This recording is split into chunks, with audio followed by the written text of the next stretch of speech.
Sobbing openly, my colleague tried to utter something, but I wasn't listening. I pushed her aside and looked into the face of the patient. He was just a boy, about 10 years old. Without expecting to find one, I felt the boy's neck for a pulse.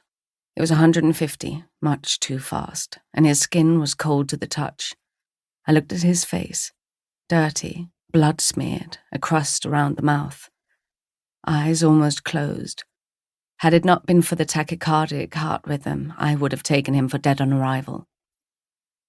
At that moment, there had been a lull in the otherwise constant stream of incoming patients, and the ambulance men helped us get the boy into the operating theatre. We only had time for the bare essential sterilization of operating tools. The going was slippery. The blood clung to the rubber soles of my clogs, but no one had time to mop the floor. The boy's left arm had severe lesions that were bleeding profusely, and the tendons and arteries were exposed. One of my colleagues cut off what remained of the boy's clothing while I clamped the arteries in his arm and called for a blood transfusion. Instruments rattled in their sterile stainless steel bowls. The chief surgeon came, his sterilized hands raised in the air, and we got to work. Later, I read the boy's name in the newspapers. Franz. He was 10 years old. Franz had been playing behind St. Hedvigsøstrenes orphanage on Absalonsgade when their hand grenade came hurtling over the wall. 6 children were injured, including Franz, in a blast of grenade fragments.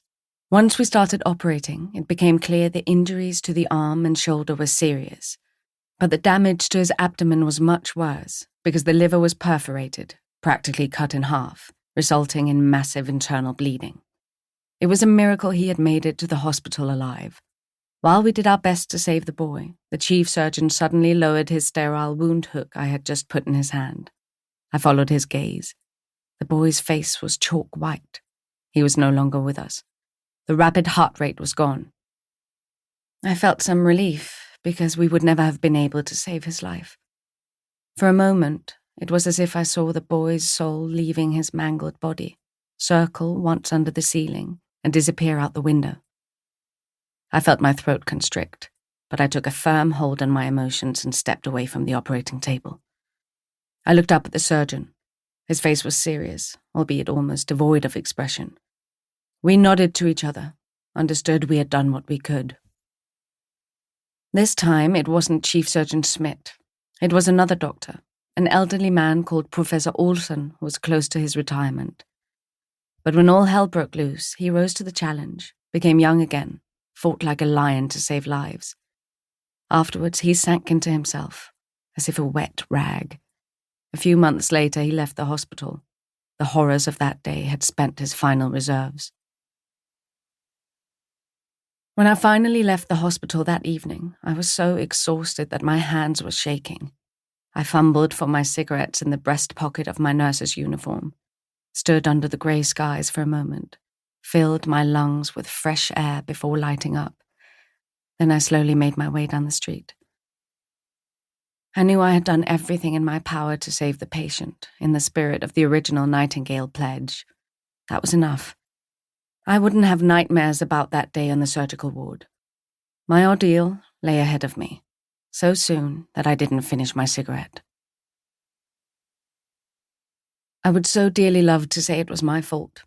It might sound strange to some people, but for me, it would have made everything a little easier if I had been to blame.